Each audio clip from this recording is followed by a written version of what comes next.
cafe was nearly empty, chairs turned on tables, soft music fading into the hum of the espresso machine.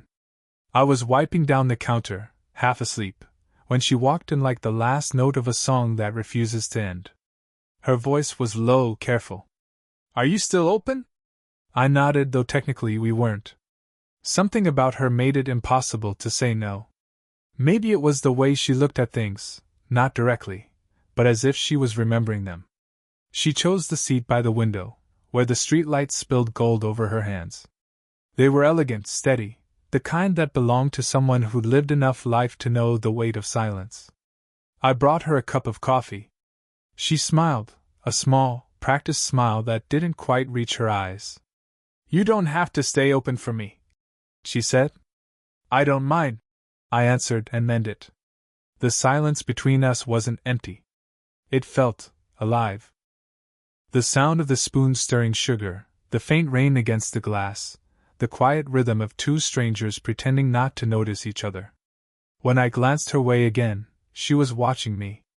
Not boldly, but with that same distant curiosity, as if she was trying to place where she'd seen me before, even though we both knew she hadn't. I asked if she came here often. She shook her head, smiling softly. "Not really. I just needed to be somewhere that didn't ask questions." That line stayed with me, somewhere that didn't ask questions. She looked around like she was searching for an answer hidden in the dim corners of the cafe. There was a kind of grace in the way she moved, not rehearsed, not performative. Just present. Real. And for reasons I couldn't explain, that made my chest tighten a little. Her fingers brushed the edge of the cup, slow, deliberate. The air seemed to shift around that movement, a tiny spark, a pause neither of us wanted to break. I told her she had beautiful taste in timing. She laughed quietly, the kind of laugh that carried a shadow behind it. "You sound like you mean that," she said. "I do." Her eyes lifted then, brown, tired, but sharp in a way that made me forget what I was supposed to say next. The moment stretched, fragile and weightless, like something that would vanish if either of us breathed too loud. She looked away first. I pretended to rearrange the sugar packets. When she stood to leave, she hesitated near the door. The rain outside had turned heavier, drumming against the glass in uneven beats. I reached for the umbrella on the counter. "You can take this," I said. She hesitated, then stepped closer, close enough that I could smell faint traces of rain and something floral, old-fashioned, comforting. When she took the umbrella, her fingers brushed mine, barely a touch, but enough to make everything inside me stop moving. "Thank you," she whispered. There was more she wanted to say. I could feel it in the way she lingered, the way her lips parted as if words almost escaped. But before either of us spoke again, the doorbell chimed. A late delivery boy stepped in, shaking off rain, breaking the moment cleanly in two. When I looked back, she was gone, only her cup on the table, still warm, and the faintest scent of her perfume hanging in the air, like a secret that refused to leave. I didn't see her again for almost a week. But she lingered, not her image, not even her scent, just the feelings she left behind. The way the cafe felt quieter now, as if something had been taken with her. Then, one evening, she walked in again. No umbrella this time, just that same calm that somehow made the world slow down. "You kept the place warm," she said with a faint smile. "I guess I was waiting for someone to notice," I replied before thinking. Her eyes flickered, amused. "Careful. Words like that have a way of staying." We talked longer that night. The cafe was still open, but neither of us cared if it wasn't. She told me she used to be a teacher. That she'd stopped a few years ago when her mother got sick. That she never really went back, to work, or to much of anything.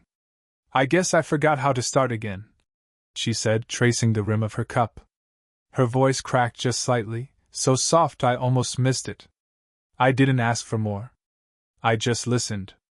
Maybe that's what she needed. When I told her I studied literature, she smiled in a way that felt both proud and sad. "Of course you do. That explains why you look at people like their stories." She wasn't wrong. I'd been watching her, the way she adjusted her sleeve when nervous, how she paused before saying certain words.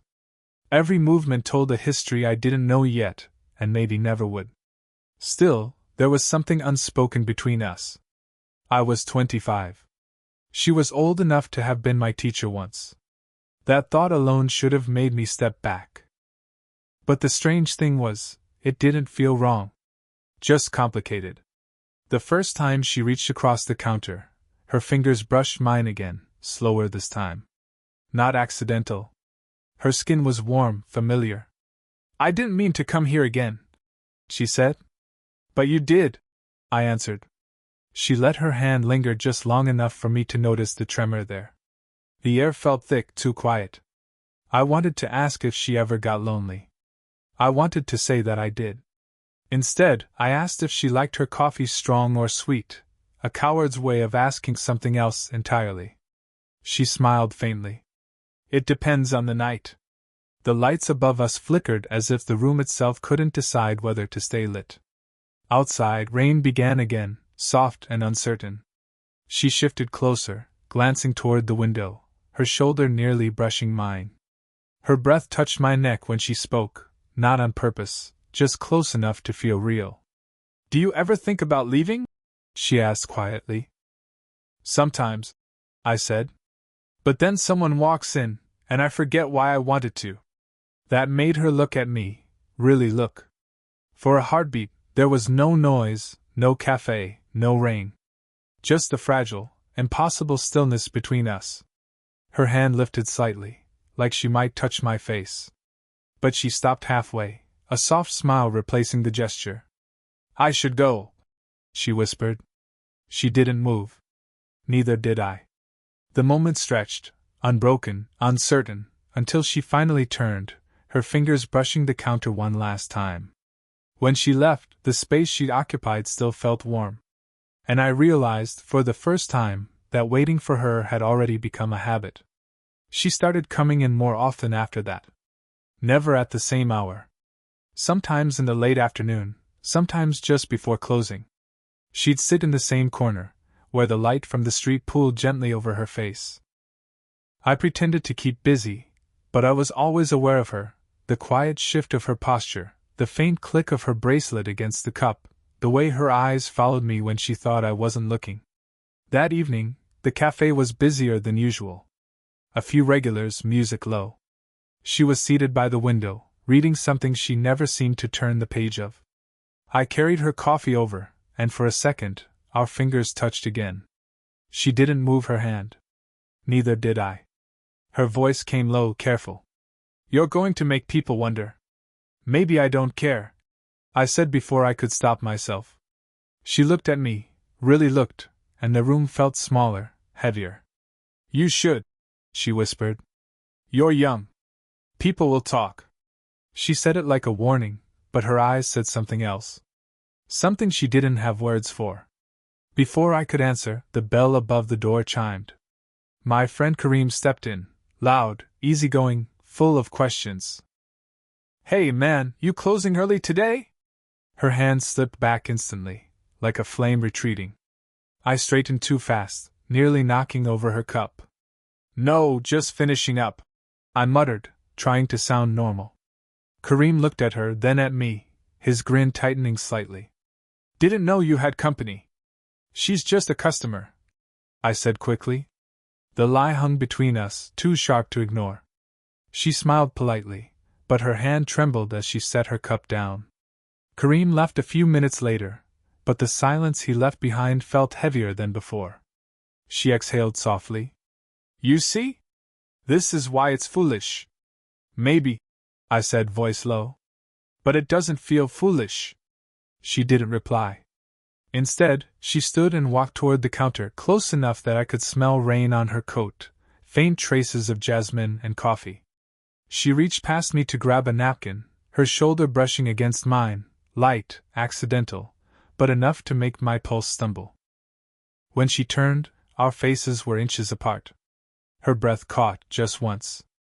I could see the fine lines near her eyes, the small tremor in her lips, as if a word wanted to escape but didn't dare.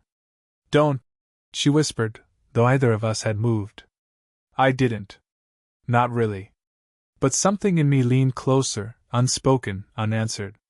The sound of a message pinged from her phone, a sharp reminder of a world outside this small, fragile space. She blinked, stepped back, and the air between us broke. Her voice was quiet now. I should go. Will you come back? I asked. She hesitated, then, with a small, helpless smile. That's the problem. She left before I could say anything else. But even after the door closed, I could still feel the ghost of her nearness, the space where almost had lived and refused to end. It happened on a Thursday, one of those evenings when the rain seemed endless, steady, almost rhythmic. She came in later than usual, soaked, hair damp and loose. I was closing up, half expecting she wouldn't come at all. You'll catch a cold, I said quietly as she stepped in, shaking water from her sleeves. Maybe I already have, she replied, her smile soft, tired. I handed her a towel. She took it, fingers brushing mine. Neither of us let go immediately. For the first time, she didn't sit by the window. She walked behind the counter, close enough for me to feel the faint warmth radiating from her. You're always the one standing, she said. Sit for once. So I did. The cafe was dark except for the small lamp near us. Shadows moved across her face, soft, uncertain. She looked different like this, stripped of her distance. I told myself I wouldn't come again, she murmured. That it was better for both of us. Then why did you?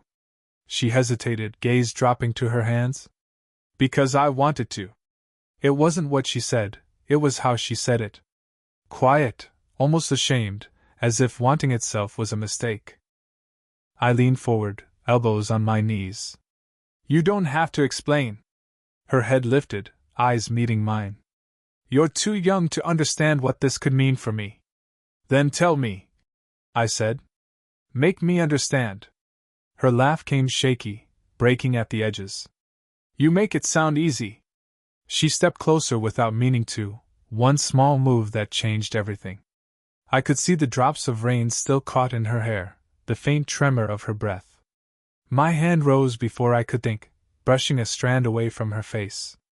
She didn't flinch. Her eyes closed for the briefest second, and when they opened again, the air between us had changed. Don't, she whispered. But the word didn't sound like refusal. It sounded like surrender. I'm trying, I said, voice low. But you keep coming back. And you keep waiting, she answered, barely audible. We were standing too close now, so close that I could hear the small hitch in her breathing, feel the warmth of her against me. She lifted a hand, placed it gently against my chest, like she needed to steady both of us. People would never understand, she said. I don't care. You should. Her fingers curled slightly, clutching fabric, and something inside me broke open, all the restraint, the quiet pretending. I leaned in, not to cross the line, but to see if she'd stop me. She didn't. Her eyes closed halfway, lips parting just enough for the air between us to hum. And then, a sharp sound from outside. The bell above the door jingled, someone pushing it open. We froze. A man's voice called out from the rain. Hello? Are you still open? We stood there, still, caught between what was about to happen and what couldn't. When she finally stepped back, her hand lingered on my chest for one last heartbeat before falling away. Her whisper came soft, trembling, a promise, or a warning. This can't stay like this forever. The next morning, the cafe felt different. Too bright. Too exposed. Every sound, the clink of cups, the hiss of the steamer, echoed with the memory of how close we'd been before that bell rang. She didn't come the following day. Or the one after. On the third evening, I found an envelope tucked beneath the counter. My name, written in her careful, looping handwriting. Inside, a note, no signature. I shouldn't have stayed. But I don't know how to leave. That was all. No explanation. No goodbye. I folded the note and kept it in my pocket like something that might still be alive. 2 days later, she appeared again, no rain this time, no hesitation. Just quiet resolve. Her hair was tied back, her face calm in a way that scared me more than anger would have. "I didn't expect to see you again," I said. "I didn't plan to come," she replied. "But plans don't seem to work with us, do they?" She set a small folder on the counter, invoices, old receipts, her name printed neatly on top. "I used to own this place," she said softly. "Before I sold it, before you started working here." The words hit like cold water. "You what?" She smiled faintly. "I told myself I was done with it. Then one day I walked by and saw the lights on. Saw you behind the counter. I didn't know what to say. Everything that had felt accidental suddenly wasn't. So you came here to check on me?" "No," she said, voice trembling. "I came because I wanted to remember what it felt like to build something that mattered. And then you made me forget why I left." Silence settled between us, thick, fragile, electric. "You could have told me," I said. "I know." Her fingers tightened around the folder. "But then you would have looked at me differently." I stepped closer. "I already do." Her breath caught, a small, involuntary sound. She turned slightly, as if to leave, but my movement mirrored hers, blocking the path without touching her. The air between us burned with everything unsaid. She whispered, "People think I'm foolish." "They'd be right. Then we're both fools." Her eyes glistened, not quite tears, but something close. "You don't understand. If this goes wrong, it ruins more than reputations. It ruins peace. Maybe peace isn't what either of us needs anymore," I said. She looked at me for a long time, the kind of look that measures both risk and longing. Then she stepped past me, her shoulder brushing mine, a whisper of contact that left my whole body still. At the door, she paused. "If I come back tomorrow," she said, "it won't be for coffee." She didn't wait for an answer. When the door closed, the cafe seemed to exhale, and for the first time, I knew the next choice would change everything. She came back just before closing. No words, no small talk, only that quiet determination in her eyes that made the rest of the world fade out. I locked the door behind her. The rain outside blurred the city lights, and for a moment, it felt like we were suspended in something that wasn't quite real. Two people holding their breath inside a moment that couldn't last. "I told myself I wouldn't come," she said. Her voice was low, almost steady. "But I've been sitting in my car for 20 minutes and I couldn't drive away." I took a step closer. "Then don't." She let out a small laugh, brittle, aching. "You make it sound simple. It feels simple right now." She looked at me, eyes glimmering. "That's what makes it dangerous." The silence that followed wasn't empty. It was filled with the sound of rain, the hum of the old refrigerator, the faint rhythm of two heartbeats finding the same uneven tempo. I moved closer, not out of impulse, but inevitability. Her breath brushed against my chin as she looked up, lips parted like a word half-spoken. "Say something," she whispered. "I don't know what to say that won't ruin this," I admitted. She smiled, small and sad. "Then don't say anything." We stood like that, inches apart, the space between us charged with everything we tried to deny. My hand lifted slowly, stopping just before her face, the air between us warm and trembling. Her eyes closed. "If you touch me," she said, "we can't pretend anymore." "I know." She opened her eyes again, and whatever held us back all this time finally cracked. The air felt too thick, too alive. Her fingers brushed my wrist, hesitating, and then didn't pull away. The world narrowed to the sound of her breath, the weight of her nearness. The lamp flickered once, dimmed. Then she stepped closer, her forehead resting lightly against mine. Neither of us moved, either of us needed to. It wasn't about the kiss that almost happened, it was about the decision that already had. She whispered, "We can't undo this." "I wouldn't want to." Her laugh was barely a sound, a shiver of air. "You don't know what you're saying." "Maybe not," I said, "but I know it's the truth." For a moment, it felt like everything could finally give way, the restraint, the fear, the distance. But instead, she pulled back just slightly, her hand lingering against my cheek. I needed you to say it, she said softly. Now I can finally breathe. And then she stepped away, wiping at her eyes, steadying herself. What now? I asked quietly. She turned toward the door, voice trembling but sure. Now we see if it was worth it. The rain had stopped. The world outside waited, changed, uncertain, alive. And for the first time, we both understood, whatever came next, there was no going back. Morning came with light that felt gentler than it should have been. The cafe opened late that day. I didn't rush to switch on the lights or grind the beans. For once, the quiet wasn't empty, it was calm, steady, like the space left after a storm finally ends. She came in just after 10. No coat this time, no pretense of being a customer. Just her. You didn't lock the door, she said softly. I was waiting, I replied. She smiled, small, real, almost shy. You always are. We stood facing each other, unsure of what to say now that there were no more walls left to hide behind. The last few days had peeled everything open, the age, the fear, the hesitation. All of it lay between us like quiet truth. I kept thinking about what you said, she murmured. That maybe peace isn't what we need. I think you were right. I took a step closer. And now? No, she said. I just want honesty. The light through the window caught the strands of silver in her hair, and for a moment, she looked both fragile and unbreakable. My hand reached out, slow, uncertain, and she didn't move away.